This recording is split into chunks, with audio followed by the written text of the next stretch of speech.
This is Maragoli Hills Forest, situated in South Maragoli, Vihiga County. It used to be a dense forest, green. You would not see those stones.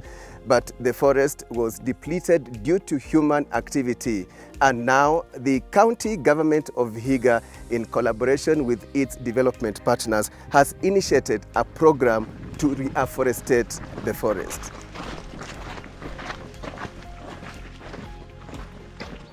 In this documentary, we are joined by Governor Dr. Wilbur Otichilo to take stock of the achievements made so far in this initiative. Governor Kofi. Yes. As we hike Maragoli Hills, I can hardly keep up with the pace of the governor, Dr. Wilbur Otichilo, as he demonstrates his determination and hands-on approach to bringing back to life the depleted forest. You can see how now the vegetation is picking up. We have fenced now 30 acres, yes, and we have now planted. Yeah. Then to ensure that no interference. And when there is no interference, regeneration.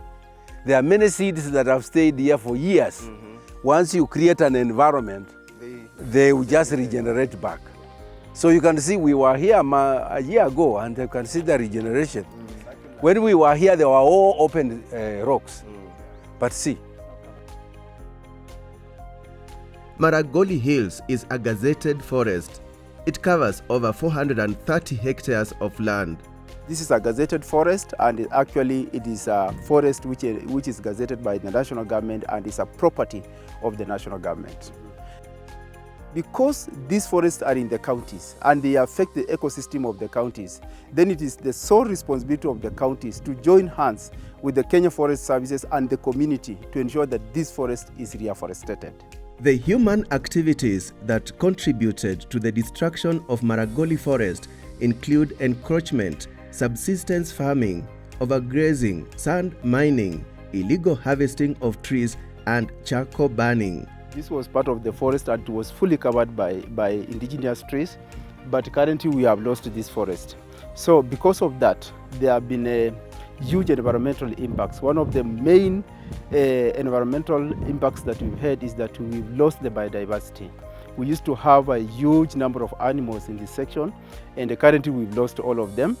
The next aspect that we've had is that there is huge gullies, soil erosion is part of it, and also the weather condition of this place has changed to a large extent.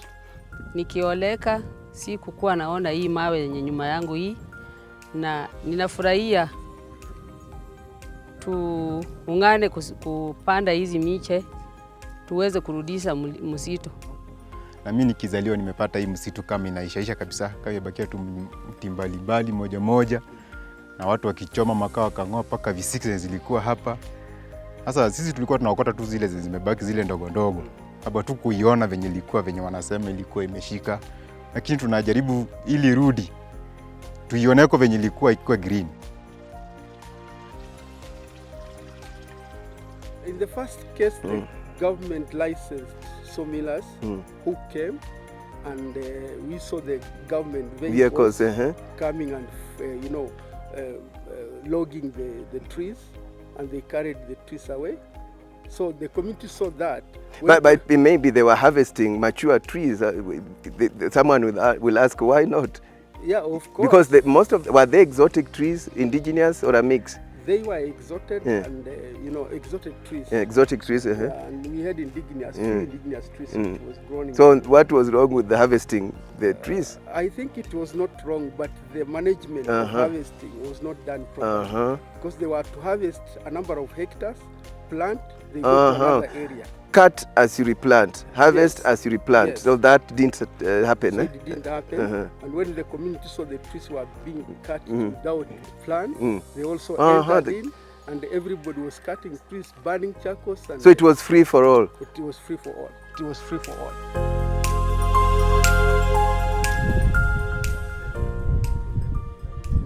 This is gully erosion as a result of that deforestation.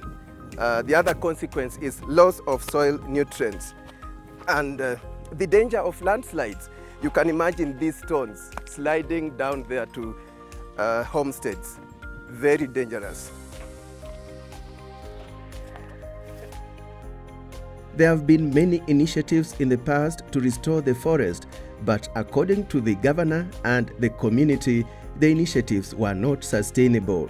The community are the first line of conservation. Before, we used to have so many groups who are soliciting for money. They would come here and just plant the trees. They don't involve the communities.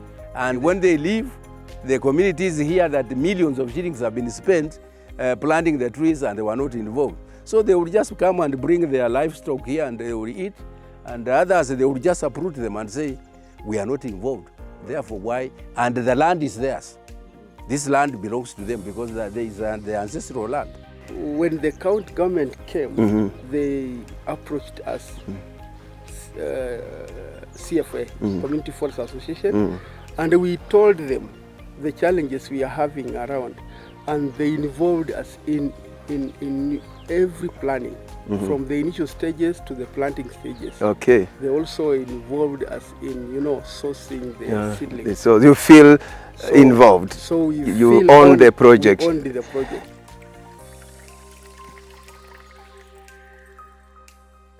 In order to ensure sustainability and proper coordination of the restoration of the forest, the county government has constructed and fully equipped a solar-powered office block housing the county government, Kenya Forest Service, and Maragoli Hills Community Forest Association. Actually, the association is collaborating with the development partners who come and having the need to rehabilitate Maragoli Hills. Okay. So we collaborate together, we mobilize the community for cash work and for seedlings production.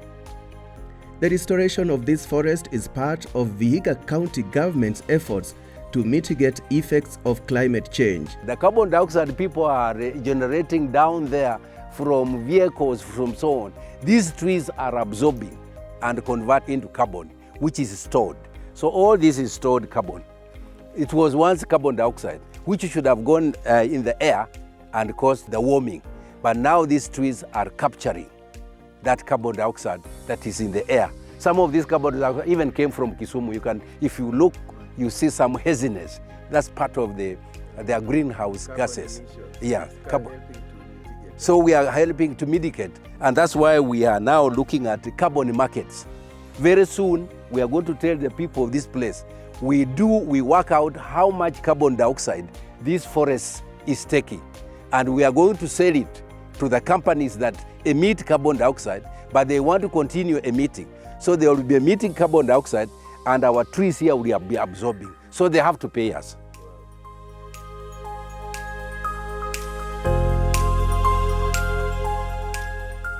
Again, in terms of rainfall mitigation, you will find that the rainfall patterns may resume what they used to be. Transpiration that takes place here causes a microclimate in that when the trees emit gas, it goes in water vapor, goes into air, and after some time high up there, it condenses, forms clouds, and it rains as rainfall. And Dr. Otichilo is not talking just as the county head, but also as an expert in environmental matters. He is the chairperson of the Environment and Climate Change Committee at the Council of Governors in Kenya. He holds a PhD in Natural Resources, Mapping and Assessment from the Netherlands, a Master of Science degree in Biology of Conservation and Ecology, and a Bachelor of Science in Zoology and Botany from the University of Nairobi. This is a catchment area for many rivers. Most of the rivers had dried. But now that we are doing the reforestation, rivers have started coming back.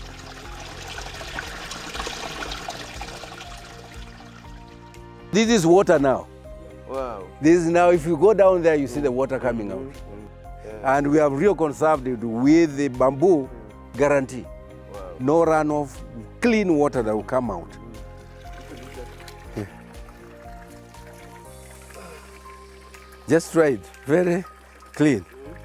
In fact, it's mineral water because all these are stones. Proper mineral water. Proper mineral water. You only need to put it in the bottle And you said it.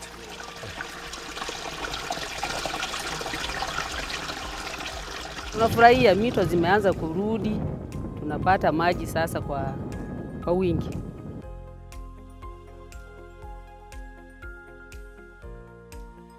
Some of the tree species and plants that had disappeared, which are medicinal, they are now coming back. So again, the community will be able to benefit from the medicinal value of some of the plant species that were here before. Species that are important, it is this pure indigenous. Kama hizi ama mavi lenzo ya kandi. This is inaitwa lenzo koke Maragoli. Lenzo. Hii ni dawa ya nyoka. Ya nyoka? Hii ni dawa ya nyoka. Nyoka ikikuuma tu kap. Na uchukue hii maziwa yake upake hapo. Ukate tu maziwa. Iko na maziwa. Iko na maziwa. Oh, hii. Hiyo maziwa. Hiyo maziwa ni dawa. Tuko na nyingine inaitwa esire, but it is not here. I could have shown you. Esire is the best. Inasaidia venereal diseases. Gonorrhea. Gonorrhea. Hiyo ni dawa ya gonorrhea. STDs. Tena inaosha damu. Apart from being a touristic attraction, Maragoli Hills has a historical importance. It is the home to the first Maragoli man, known as Maragoli, who stayed in caves here known as Mungoma Caves. And there are efforts to ensure that the community reaps the benefits of the conservation of the forest in a sustainable manner through an initiative known as livelihood improvement. Beekeeping, apiculture is the way to go to ensure that we have beehives put in particular structures, and we have seen one structure there where now they will be able to be harvesting honey after 6 months. And the good thing that this will be pure honey, because the trees you see here are indigenous trees. The flowers are real, they are a good source of honey, and therefore this will be a good habitat, a good place for bees, where there is no pollution. There is no pollution here, nothing. The county government is encouraging individuals and organizations to adopt a piece of the forest. We are working with the Kenya Forest Service. We are working with the Kenya Wildlife Service. We are working with the Catholic Diocese of Kakamega. Equity, we are working with the Equity Bank. We are Carefree, Kenya Forest Research Institute. Minister of Energy is here helping us. So we have, and we want to encourage more partners, and even our own in the diaspora, like where you are in Seattle. I'm using this forum to tell them, come and adopt part of the forest of Maragoli Hills. In October 2023, Prime Cabinet Secretary Musalia Mudavadi launched the Maragoli Hills Restoration Marathon that is aimed at not only restoring the forest but also contribute to the nationwide effort to increase Kenya's tree cover. The government is targeting 15 billion new trees with the goal of achieving a 30% tree cover by the year 2032. Currently, Kenya's tree cover stands at 12.13%. Vihiga County, our tree cover is 37%. We are third at the national level. Nyeri is number 1, followed by Nyandarua, and Vihiga is number 3. So we are doing extremely well. In a nutshell, the socio-economic impact of the reforestation of Maragoli Hills Forest will be immense. The impact will be felt far and wide. It will be felt by those residents there downstream, Vihiga residents at large, the region, Kenya, Africa, and the entire world as we speak about mitigating the impact of climate change. From Maragoli Hills Forest, my name is Alex Chamwada.